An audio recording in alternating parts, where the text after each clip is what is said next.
اس لیے اس جیلمی کو بار بار میں نے چیلنج کیا، آج پھر کر رہا ہوں کہ مرزا جیلمی اگر تو حلال کا رتبہ ہے حرام کا نہیں تو صرف 10 منٹ میرے ساتھ گفتگو کر کے دیکھ۔ حضرت معاویہ کا موضوع ہو تب، حضرت عائشہ کا موضوع ہو تب، حضرت عمر بن عاص کا موضوع ہو تب، حضرت ابو موسیٰ اشعری کا موضوع ہو تب، اگر تجھ میں جرأت ہے کر اعلان، انشاءاللہ میں تیری اسی غار میں آنے کے لیے تیار ہوں۔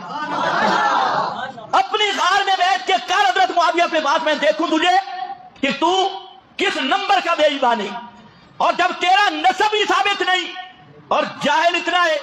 اتنا جاہل ہے کہ تجھے دول لینے عربی عبارت پڑھنی نہیں آتی،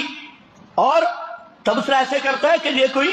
امام ابو حنیفہ کی مجلس میں رہا ہے، امام شافعی کی مجلس میں رہا ہے، اور آگے ہوتی ہے بالکل پینٹ پتلون والی کمپنی